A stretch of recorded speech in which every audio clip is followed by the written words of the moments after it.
Welcome everybody, knowledge adventure YouTube চ্যানেলের পক্ষ থেকে আপনাদেরকে স্বাগত জানাচ্ছি। আমি Aminul Islam.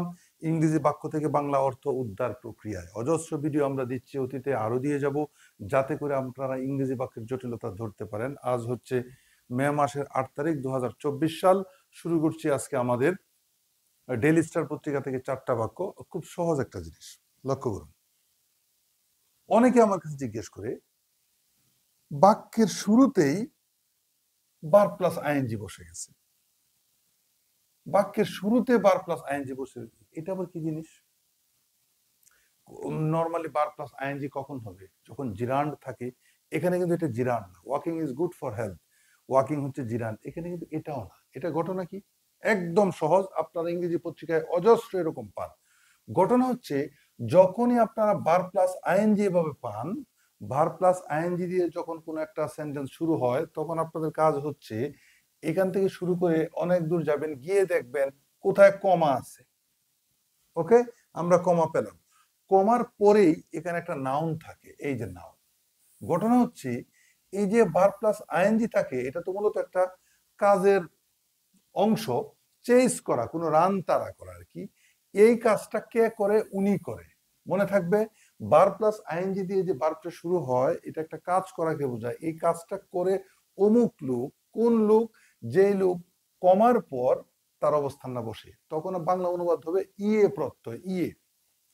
Chasing A mammoth 203 run target in a 17 over game, মানে হচ্ছে আবার শেষের দিক থেকে আসবেন।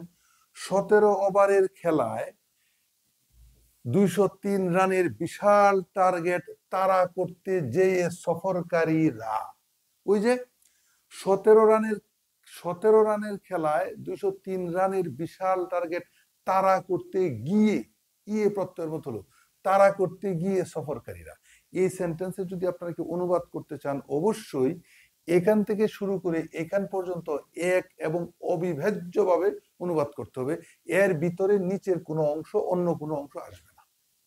একদম এখান থেকে শুরু করে এই পর্যন্ত এর ভিতরে নিচের কোনো অংশ আসবে না, ইয়ে প্রত্যয় দিয়ে শুরু হবে। এই দেখুন লিখেছি। 2 নাম্বার একদম সহজ, আবার বার plus ING. Protesting against Israel's unjust war in Gaza, এই যে কমা পেলাম, দিজ স্টুডেন্টস। ওকে, একদম সহজ। কি হলো? ইন গাজা। আবার শেষের দিকে, আমি যে আপনাদেরকে বারবার বলি, অনুবাদ করার সময় শেষের দিক থেকে প্রিপজিশনাল ফ্রেজ শুরু করতে হবে। দেখুন হয়ে গেল ইন গাজা।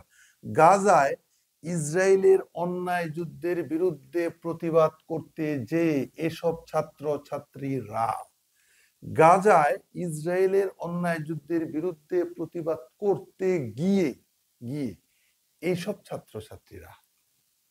একদম সহজ, কঠিন কোথায় পেলেন? 3 নাম্বার,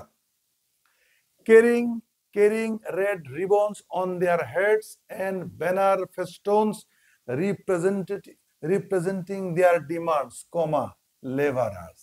একসাথে মিলিয়ে পড়ুন, এর ভিতরে নিচের কিছুই আসবে না।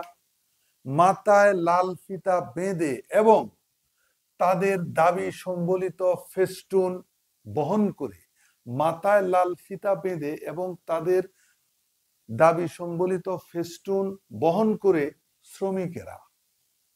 আবার ইয়ে প্রত্যয় দিয়ে শুরু হলো। সর্বশেষ 4 নাম্বার,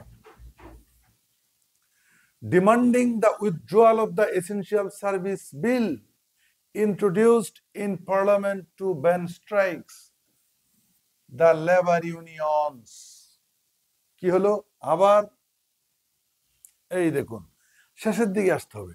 টু ব্যান স্ট্রাইকস, ধর্মঘট বন্ধ করতে, ধর্মঘট বন্ধ করতে পার্লামেন্টে আনিত। কি আনিত? The withdrawal of essential service bill, ধর্মঘট বন্ধ করতে পার্লামেন্টে আনিত প্রয়োজনীয় সেবা বিলের প্রত্যাহার, উইথড্রয়াল, প্রয়োজনীয় সেবা বিলের প্রত্যাহারের দাবি জানিয়ে শ্রমিক ইউনিয়ন গুলো। বুঝতে পারছেন? আমার উদ্দেশ্য হচ্ছে, বার প্লাস আইএনজি দিয়ে যখন কোনো ইংরেজি পত্রিকা যে কোনো জায়গায় সেন্টেন্স শুরু হয়, সবসময় লক্ষ্য রাখবেন এটা কোথায় গিয়ে শেষ হয়েছে। যেখানে একটা কমা আছে সেখানে গিয়ে শেষ হয়েছে, কমার পরে থাকবে নাউন। তারপর এখান থেকে শুরু করে এখান পর্যন্ত মিলিয়ে অনুবাদ করতে হবে ইয়ে প্রত্যয় সহযোগী। এরপরে বাকি অংশ নিয়ে আলাপ আলোচনা করা সম্ভব। ওকে, আজকে অত্যন্ত সহজ জিনিসটা আলোচনা করে নিলাম। আজ এ পর্যন্তই। Thank you. কেমন হলো অবশ্যই জানাবেন কমেন্টে।